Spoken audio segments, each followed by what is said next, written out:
Welcome, everyone. So I want to preface with I did a lot of homework. I watched a lot of funny things. I did very intentional. What is funny to me? And so my question for you right off the bat is, what do you find funny right now? What's been funny, either in your caregiving or in your daily life? Um, and I am not normally someone who seeks out funny.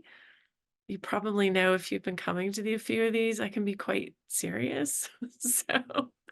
Um, so finding funny and finding humor was a really good and challenging assignment for me. But for Ben, I take it not so hard. Yeah. Yeah. Yeah. mm. Definitely not difficult. I find humor easy. Okay. So what's your secret? How do you find the funny in things? Ooh, I'm put on the spot. Okay. Absolutely. Um, so I just think everyday little quirks, the way you say something can be kind of funny. It just gets me giggling. Love it. Yeah. Well, it's interesting because I work with I'm a therapist, so I work with a lot of different people and a lot of different types of clients. The clients who can find the humor in things really make a big difference in their nervous system. There's also those that who use humor to mask the hard stuff, right? So there's a little bit of a fine balance using humor to reset the nervous system and using humor to avoid things and to pretend that things are not quite as hard as they are.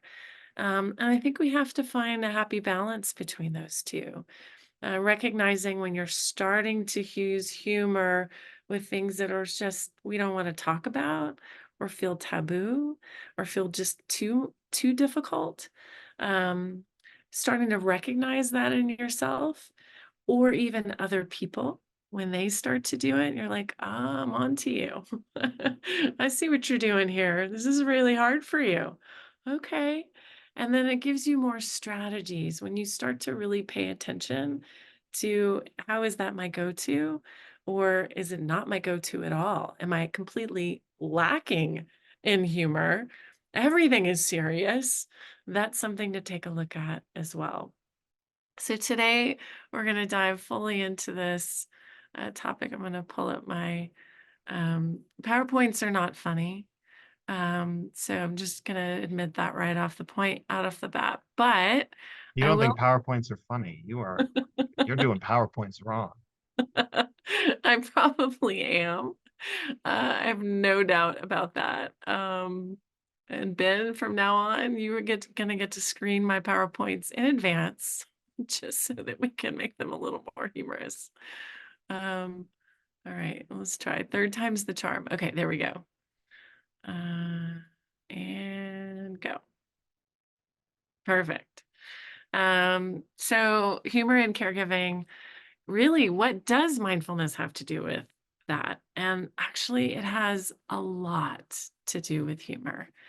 Um, when when we think about the elements of mindfulness, there's non-judgment, gulp, right? When we are constantly, and you do this all day long, you are constantly deciding if something is pleasant or unpleasant or neutral. If something's pleasant, I'm hoping this is pleasant. You're still here. You haven't left yet, right? So sometimes there's a response when something is unpleasant. Our nervous system will say, "Oh, I need to say something about that," or "I'm going to avoid it," or "go away," or "turn it off." Or if it feels really neutral, you might give it a try. But we are constantly deciding it's too hot, it's too cold. Um, this is itchy, this is comfortable, this is a difficult conversation. She's easy to talk to, right? So we're constantly monitoring all day long, pretty much like the weather. It's our internal system that says something and labels it. With mindfulness, we want to pull back just a little bit before we label And in order to do that, you have to have a couple of tools in your tool bag, right? So whether that's sighing, taking a breath, um, noticing what's happening inside your body. So when things are unpleasant, I know right away my throat gets a little bit knotted. I feel it here. My words get a little tongue tied sometimes. Um, I might actually start to sweat, right? When things are unpleasant. When things are really pleasant, I feel a little lighter in my body. My heart rate's normal, not elevated. I might even feel like I can joke around with someone because I feel at ease. So, starting to notice, right? If we can take a step back and refrain from that quick label, it actually gives us more strategies. The other concept of patience. Okay, so when we become impatient, right, we also can recognize or begin to notice these somatic sensations in our body. Um, and that the somatic sensations, again, are things like temperature, touch, heart rate, tightness, lightness. So we really want to start paying attention to what our body is telling us. Sometimes it comes in the form of pain or heartache. Um, but when we think about how patience helps us adapt, it's like it's like that secret sauce, right? It's a speed bump in our life that allows us to respond rather than react. Now, those of us who use humor for things, right? You kind of jump over the patience hurdle and you'll use a little zinger here and there, right? To diffuse situations, to make things a little lighter, to create a little laughter. Um, but in order to do that, that element of patience is pretty important. And so I would ask you to reflect as I'm going through these characteristics of mindfulness. Maybe jot down two different columns. One column is stuff you're doing well, like maybe not what you did well 10 years ago or a year ago, but we're really focused on the present moment, the things that you do well. And then maybe another column for the things you'd like to do better. And for sure, for me, patience would be in that better category for sure. A beginner's mind.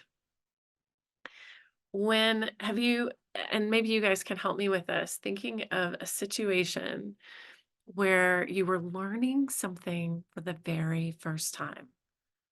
Now, for many of us that are more seasoned in life, that may feel like a really long time ago. But if you've taken up a new thing, like coming out of the pandemic, I bought a pickleball. Has anyone heard of pickleball? Right? Okay, so I've never been a racket person or a ball sport person. I don't understand the concept of chasing balls. I'm like, just keep the ball, then you don't have to go get it. Like, just, that's how that works for me. But if I hit it, then I have to go get it. Especially golf. I don't understand that. Just keep the balls and go back to the clubhouse. So this idea of learning something new and getting hand-eye coordination, oh my gosh, I just had to laugh at myself because it was very difficult for me as someone who wants to hoard balls rather than hit them away from her. It really took a lot of like humility and being open to being not good at something. And there's many things in our lives in which um, could be, right, even better with a beginner's mind. And you not necessarily be a beginner at it. Mindfulness is one of those. How can I let go of all the things that I have learned, right? Especially as a caregiver, our job is to respond quickly. Our job is to get things done, to manage a lot of things, to be able to handle things without complaint, on and on and on. And instead, if we can be a little bit softer with ourselves, especially as we interact with a person, typically the person we're caring for, right, is changing. and they might change day to day or week to week. How can we, especially if your person that you are interacting with is dementia, right? The beautiful thing, if there is anything beautiful about dementia, is there is a sense of beginner mind in that person, because there is an unlearning that's happening. And we can adopt something similar, this idea of meeting this person fresh in the present moment each time that we're there. And it gives this aura of lightness and being able to make light of things that are really difficult and challenging. So, beginner's mind is very helpful. Trust. We're going to talk a little bit about this next week, or not next week. I would like to see you all next week, but it'll be next month. In our next month's session, we're going to talk a little bit about connection and loneliness, and really the bridge to connection is inherently trust. And mindfulness has this ability for us. We have to trust our own selves. So I talked a few minutes ago about like these feelings inside of us, not just emotions, but actual sensations. We need to actually believe our body when it tells us a sensation, right? We do that every day when we have a meal, right? We know that, or either through time, right, what time of the day it is, or through routine, or the grumbling in our stomach, we pay attention to those cues. I hope we're paying attention to thirst cues. If your mouth is dry, please take a sip of water right now. So, just starting to notice, like, how can I begin to innately trust my body and what it's telling me? This is a part of mindfulness because when we can listen to those cues, it gives us the opportunity to respond to them.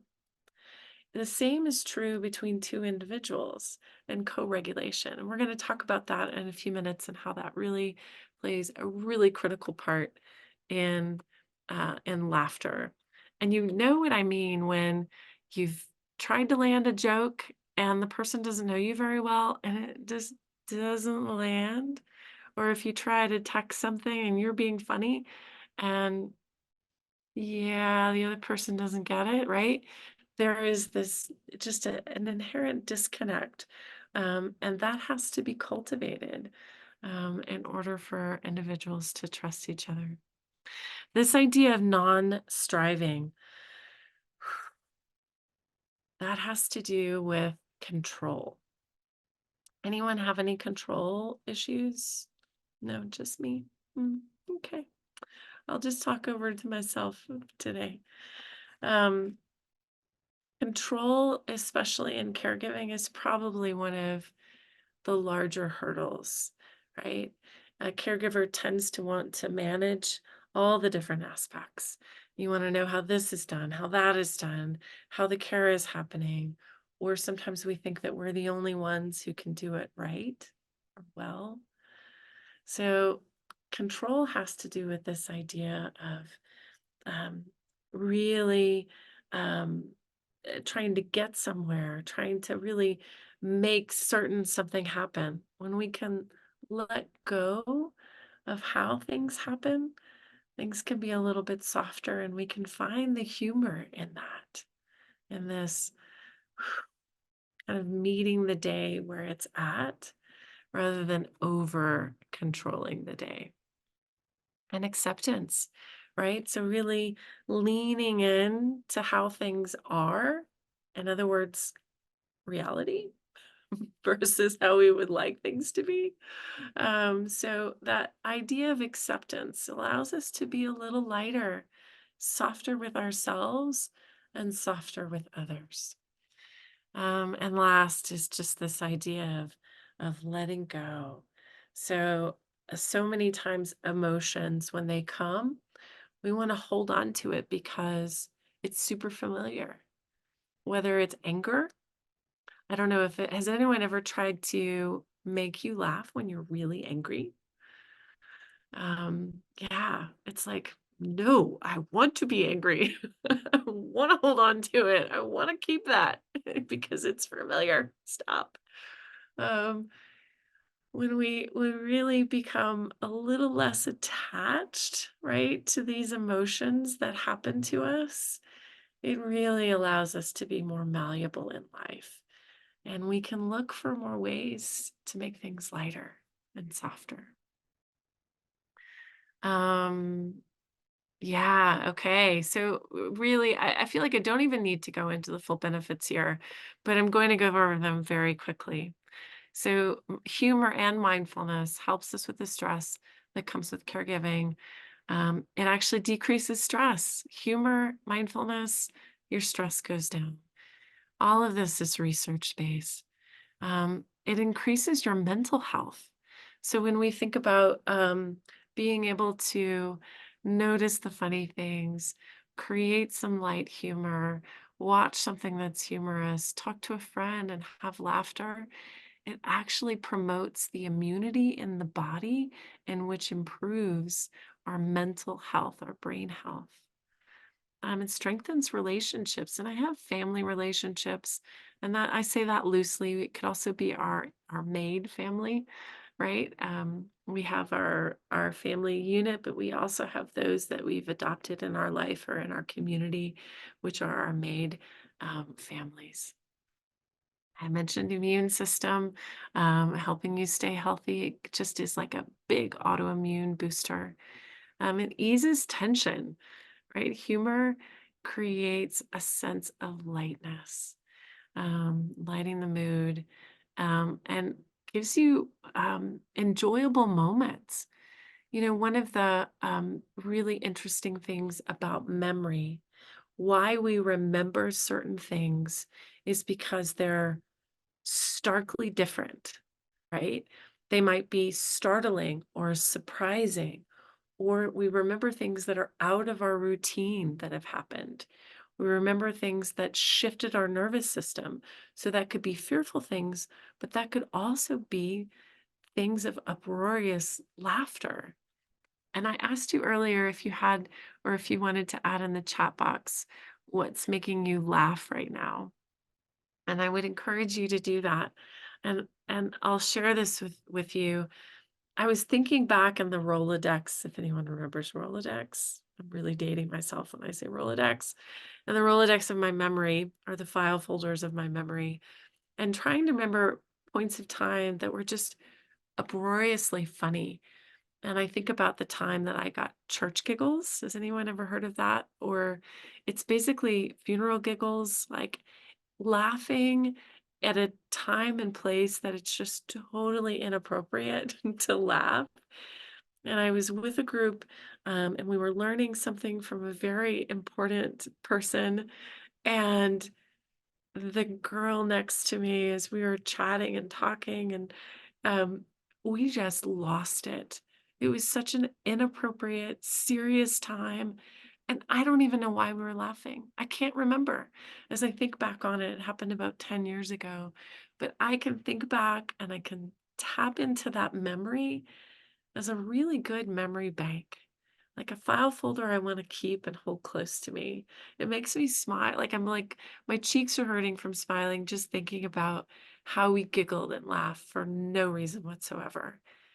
And maybe you can think of a time, and I would encourage you to jot it down or put it in the chat box, of a time in which you just had silliness or a sense of funny, and you maybe don't even remember the exact scenario, but tap into the feeling of it, how it made you feel. I felt connected to this person. I felt a little disconnected from the group because we were doing something that felt a little like inappropriate laughter, but I felt so bonded to her. It was just so silly. So if you will take a moment just to jot down, it could be a little picture. You can flip through your phone and find a photo of it. You can write down a word or two and maybe fill in the details of the memory later or as they come to you. But allowing yourself to go back to these moments where you felt that rush. It's a rush of dopamine and it's a rush of serotonin. that feel-good hormone when you've connected with someone or someone else, it's pretty powerful. And I'll just read here in the comments, someone put, my 2-year-old daughter has really been making me laugh these days. She just does the funny and most unusual things. Oh my gosh. Um, One of the quickest ways to feel a sense of lightness is to watch children play. They have such an uninhibited way of being able to communicate. They set boundaries really quickly. If they're not having fun, they'll walk away. If they see someone else having fun or being playful, they'll be drawn or connected to it. It's really quite amazing and funny. So I'm gonna go back to sharing. Maybe I was sharing that whole time. Okay, there we go. All right. Feel free to add into the chat box or any questions or anything that's kind of popping up for you on this. This came from a comic who was caring for his parents, and I think his dad had his second heart attack, and he started doing these cartoons as an outlet, as a resource for himself. And I thought it was pretty funny. This one says, "What's for dessert?" And the woman says, "That pill's for your heart. This one's for your eyes. This one's for your blood pressure. This is for diabetes. This is a blood thinner. That's for cholesterol. That's for dizziness." And he's like, "Okay, what's for dessert?" Yeah. I think sometimes the seriousness of caring for another person, the seriousness of um, aging, of how our own bodies are changing as caregivers or as the person that we're responsible for, can be really overwhelming. It can feel like a lot. So, how can we be sneaky? I'll talk to people about uh,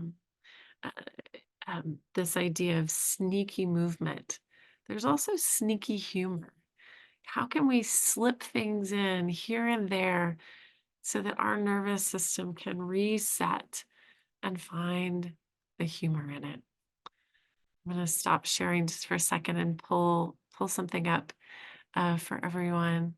There is a comedian. I'm going to show a little bit of um, of his uh, shtick. I hope that's okay. And I'm gonna do a disclaimer right now. I'm not responsible for anything anyone else says or how it lands on you. And I'm hoping you can find your funny bone somewhere if something doesn't quite land. Okay, the end. Maybe next time we'll sign actual disclaimers. um, but I really resonated with him. He's a caregiver for both his parents, and I'll share a little bit more about him right here. So I'm gonna let me know, Ben, if you cannot hear the video. So I'll be watching for you there. All right, I'm gonna push play.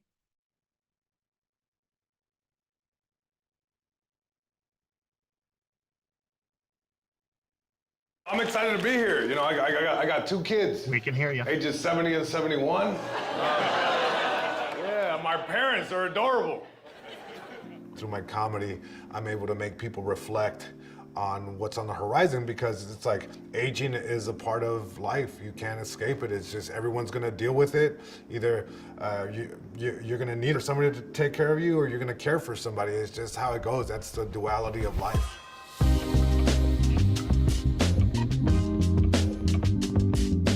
I take care of my parents, which I love.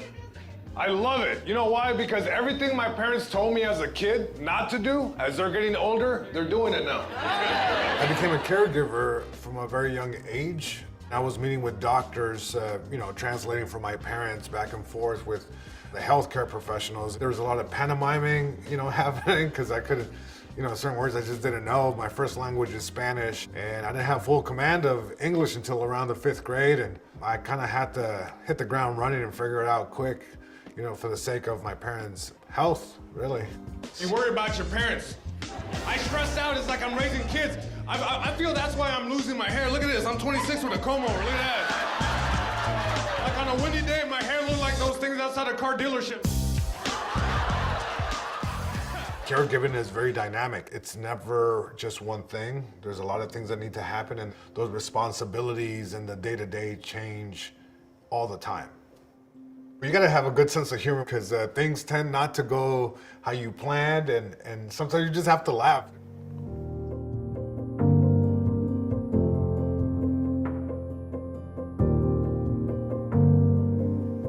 There's been a lot of changes since my early years of being a caregiver. You know, the last few years were rather tough, you know, caring for my mother in the physical sense where you're picking somebody up from bed, putting them in a wheelchair. And she had a great sense of humor, you know. It's like, I think that kind of diffuses or takes, you know, the tension out of situations that sometimes maybe you didn't get the rest you wanted to get the night before. Maybe you have so much work to do. I think the hard thing about caregiving is that you're juggling so many things. You're juggling life, you're juggling career. So yeah, things are gonna fall through the cracks and all you can do is just kind of laugh and you just surrender to the situation.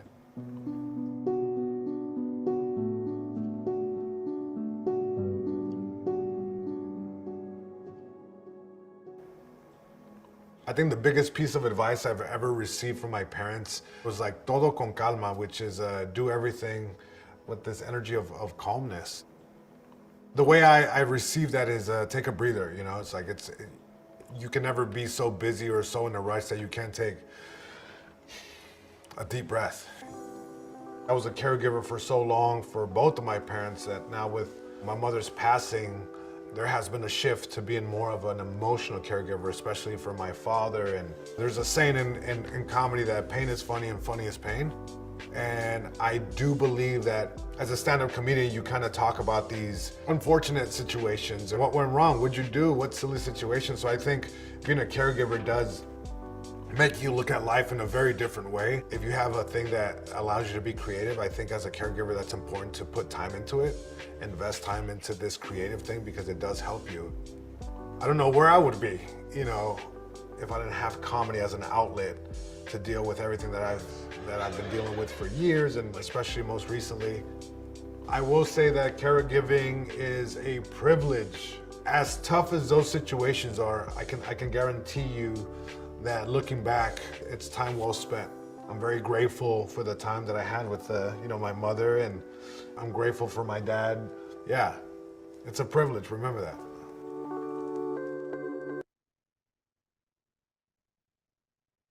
All right. So I'm curious if anyone wants to unmute or you can add it to the chat box.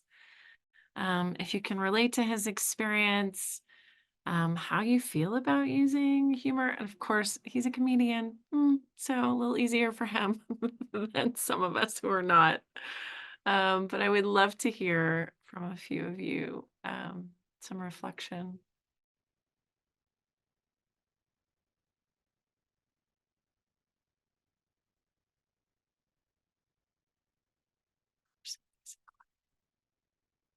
I'm very patient today. Even though that's on my improvement list, really good.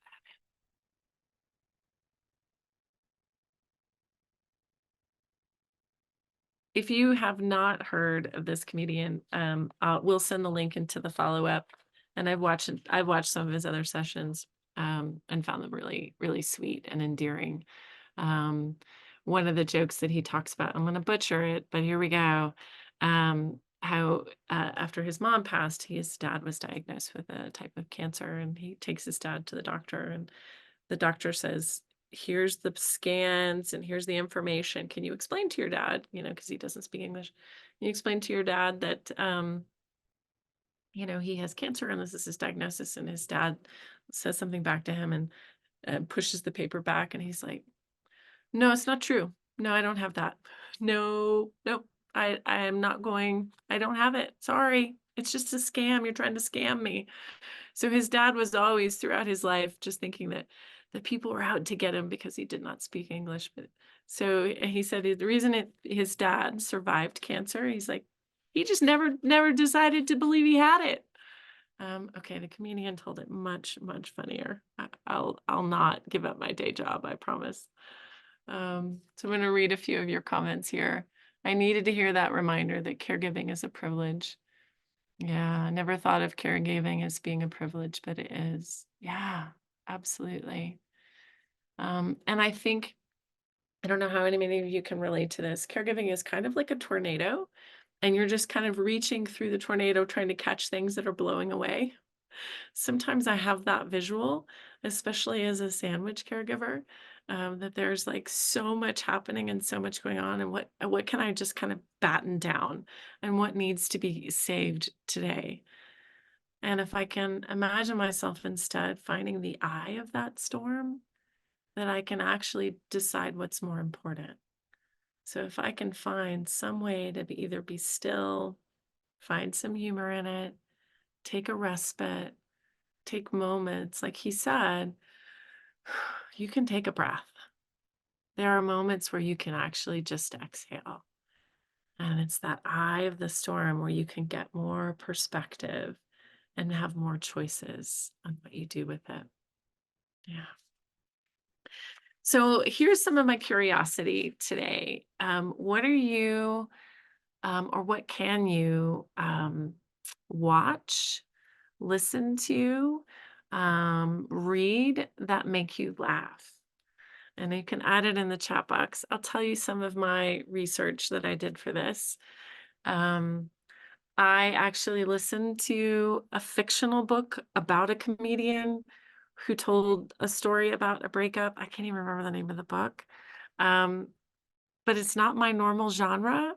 And so many times I just kind of had to laugh at myself actually listening to this in order to research like that's how serious I am.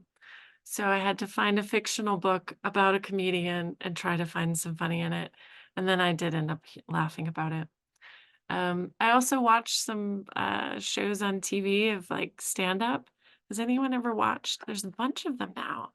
Netflix and Prime. I think Prime has actually his stand up that we just listened to.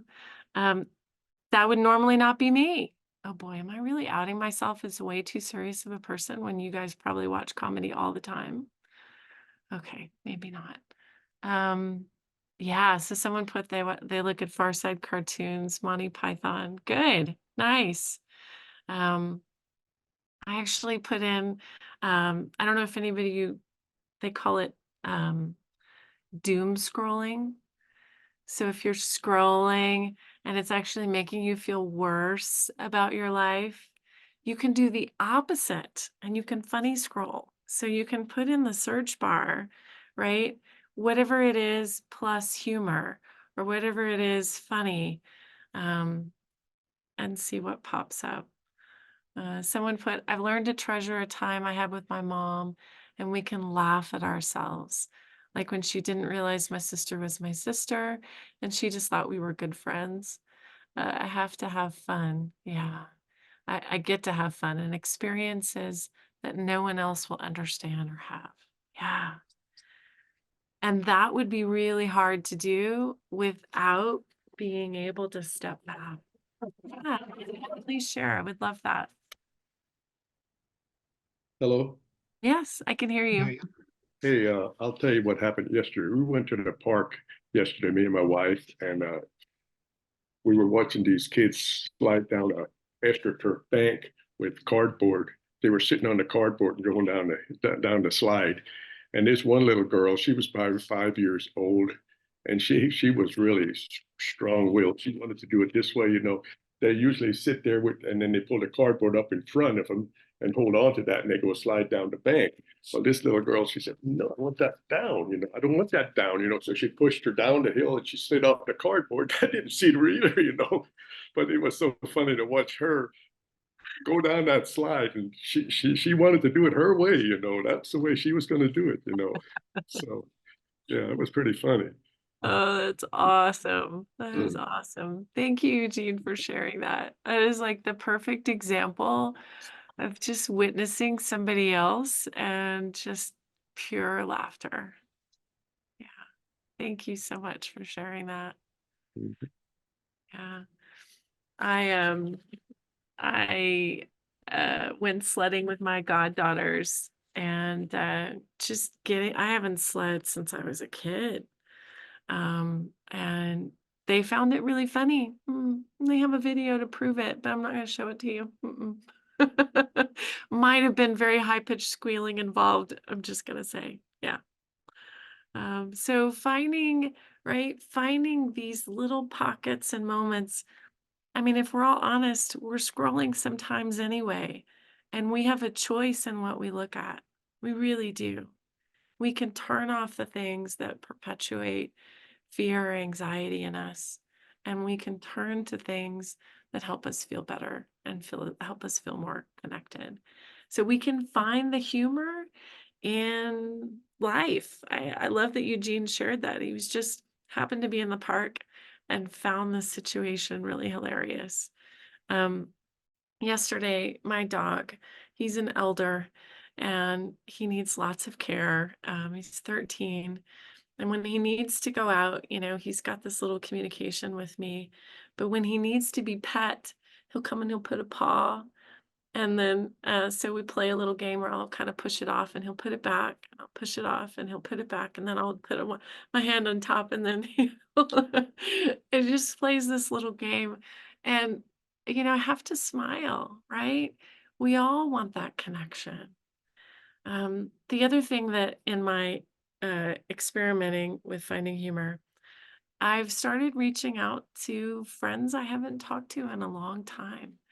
I connected with a girlfriend this last weekend. Um, it's probably been 7 years, I think we discovered. And I said, "Gosh, how is your husband? He's back problems. How's his back?" And she's like, "What are you talking about?" I'm like, I remember vividly a conversation. You told me your husband had back problems. Nope, never had back problem. And we just like laughed and laughed. And finally she realized that it had to do with this one time where he moved something heavy. And I just happened to speak to her on that day. And for some reason, we both thought it uproariously funny. But I think there's that little connection. There's that I remembered something that she totally forgot. She felt good that I remembered, and we had this little conversation about it. Is there someone that you can turn to that really edifies you, that reminds you to take the lighter side? You're not going to call the aunt that complains all the time when you need to get lighter. Who's that person in your life that just reminds you to smile or to take things softer or to be softer on yourself? Um, yeah, I think it's really important. Um, I love it. Read Douglas Adams.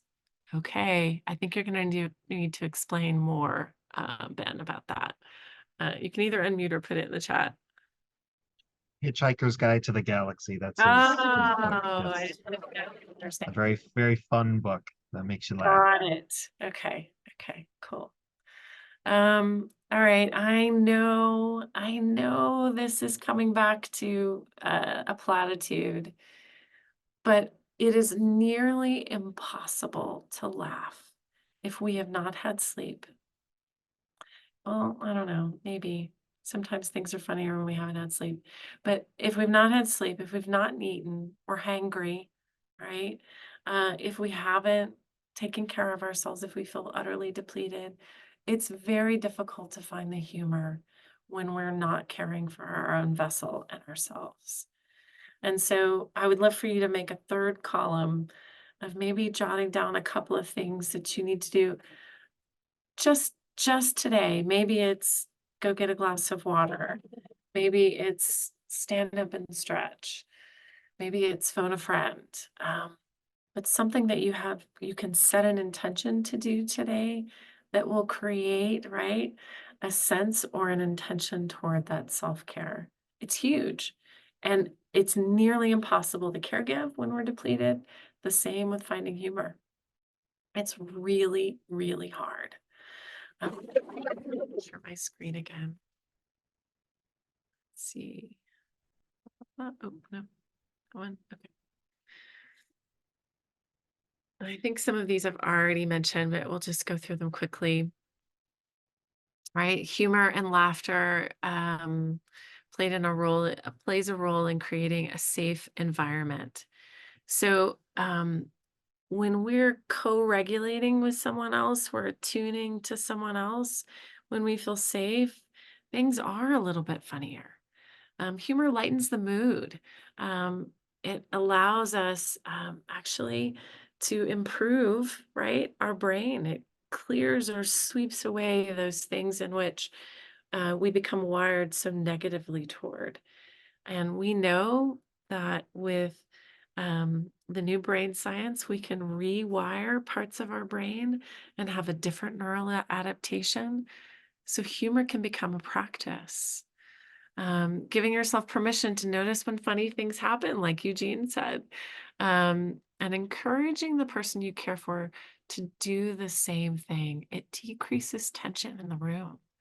Laughter helps us cope with difficult emotions. Um, like I said, I often have clients who use laughter to diffuse things that are really, really hard. Some of it use laughter to diffuse social anxiety, things that are socially difficult. If you were the class clown, then you know what I'm talking about, right? You've used it in a way that helps you sort of adapt to your environment. Protection against burnout.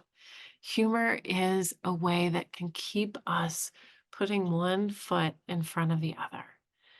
And burnout is often and burnout and also compassion fatigue are really challenging places to be. And if you are in one of those two places, compassion fatigue is where you no longer feel that sense of compassion or empathy with another person. And burnout is when you simply have no more energy and you feel depleted in your next best steps for caregiving. That's when you've got to make that list and figure out, who can I lean into? What are things that I can lean into in order to replenish myself? And laughter boosts health and well-being. Okay, I'm going to say, I'm not going to make you do this. We're going to send a link to it. But if you were here at our Replenish retreat back in October, we had Terry Littlefield lead us in laughter yoga. I'm not going to do it. I promise. But we're gonna send in the follow-up some links to do that, and also a link to Terry's video. Laughter yoga is actually forced laughter, and it can help you laugh. So your assignment when we log off is to do a little forced laughter, either looking at something funny, remembering something funny, going to a friend and literally shaking their hand and starting to laugh. Forced laughter, your body actually doesn't know the difference. So it releases the feel-good hormones, which is serotonin, and it doesn't know the difference whether you forced it or something was really funny. It works. All right. And I'm not Terry. I'm not going to force you to laugh. All right. I know you're really sad about that. Um, Here's another key aspect. Humor shouldn't be mean or disrespectful.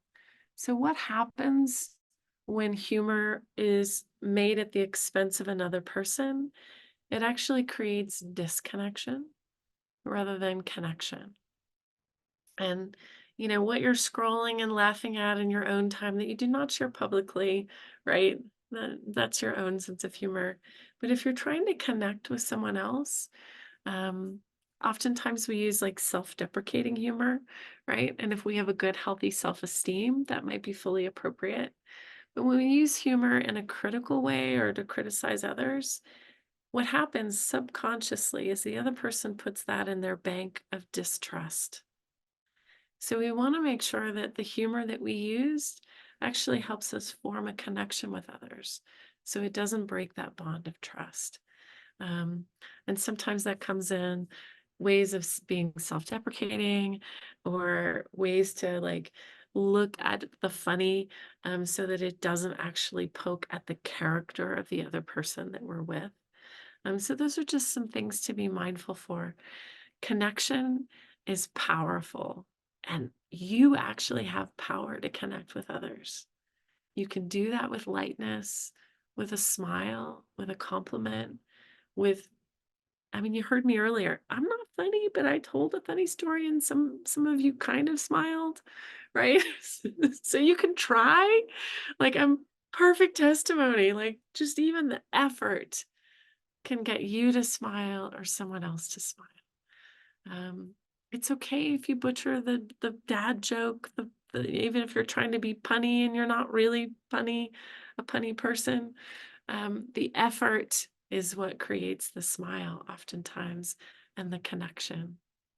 And most likely you'll find the other person's probably funnier than you are anyway, and they'll have something funnier to say or an antidote to share with you. Okay, so um, as I was looking at caregiving memes, this one stuck out to me. The face you make when you find the source of that smell. Yeah. Um, I don't know how many of you are wanting to sort of commit to that phase. Um, eh. so the idea of yes and this comes from improvisational comedy. How many of you have ever done improv before? Ben, of course you have been. That does not surprise me in the least. Okay. If you've done improv, you could type that in the chat, yes or no. Or if you want to try improv, we're not going to do a full-blown improv session right now, I promise. Um, so I actually did improv as a junior high kid, which is like the perfect time to do it. Everybody's awkward, and then you're all in there trying to make stuff up. And it's very awkward because, as a teenager. But as a caregiver, I got news for you. You are already an improver. You do improvisation. If you were a parent at any point in your life, or or you're taking care of someone at any stage, you know improv. And I know this because you constantly have to join, right, their environment. It's about joining. And so the phrase that Tina Fey uses in her book, Bossy Pants, and of course, this just totally comes from the improv world, is this idea of yes and. So oftentimes I remember uh, something we use with my stepmom a lot. She would kind of go off on these little tangents like, I think it's time we go. And she'd like go and like head out to the car and get ready to go. And we're like, we're not going anywhere. I don't remember anything. So we'd be like, yes, and I'd put my arm around her and bring her back into the room. And we have to have breakfast first before we go somewhere. And we're gonna do this. And so this idea of joining their world, yes, and I would often do this with my kids. We would do this little game, and tell me if you've done this before, of story time. So I would start off the story, and I would say, um, there once was a boy who had a tree, and the tree grew in a swamp, and the swamp had these different things. Ben, you go and you start with saying yes and.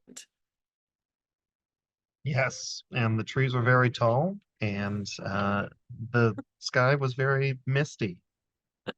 Yes, and the mist created so much fog that you and I couldn't see each other, so we started building a tunnel in order to get to each other. Yes, and eventually we did find each other after being covered in mud and looking all silly. Okay. Eugene, you're lucky I didn't call on you. I see how you moved away from your camera. Um, so you get the idea. There's this idea of yes, and how can I join? And it's just a principle or a thought. So when something happens that feels like a catastrophe, um, a few weeks ago, oh, this is big confession time here. I was pulled over by a policeman, and I'm like, what did I do? I'm going the speed limit. He said, ma'am, I saw you looking at your phone. I said, really? And he said, yes. Okay. And so he wrote me a warning instead of a ticket. And I just pulled over and I had to laugh because I had had a really bad morning. I had had all this, like, I don't know if anyone can relate to bad mornings where you're like, if one more thing happens, I'm literally going to laugh or cry. So that was a yes and moment. I just like burst out laughing. I thought, okay. There's like never any policemen. I never get pulled over. What is happening? And yes, and. So another phrase that we use in mindfulness is this too. So both and, yes, and what else? So being able to have that sense of acceptance of arriving. And when we can do that, right, it gives the spaciousness for lightness. It gives the opportunity to help find that thread of humor. And the basis of mindfulness is to remember that our emotions, right, are just like the weather. You can see my window behind me. It's like we're having another, sorry if your skies are gray where you are, but we're having another beautiful blue sky day in Santa Fe, New Mexico. It's like 360 days of blue. And yes, they don't pay me for these commercials, but blue sky day, right? Well, a few days ago, we had like gale force winds. Like, what the heck? Right? And thankfully, weather changes. And so do our emotions. Think of a moment in the past 24 hours or the last week in which you were angry or frustrated or sad. And then think about what you're experiencing right now. Maybe there's a little bit there, but I saw some of you smile. So there was maybe a moment of joyfulness, a moment where you're able to put that down. So everything will shift and change. It's this idea of impermanence. And if you can hold lightly to the present moment and pull back, it'll give you that opportunity for lightness. Let's see. One more. Oops.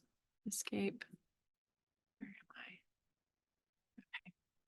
I'm going to end with this very, very short clip of Jesus Trejo. And we'll end there today. So it's super short. And let me know if it doesn't come up. So hold on just a second. There we go. I think we're all optimized. All right.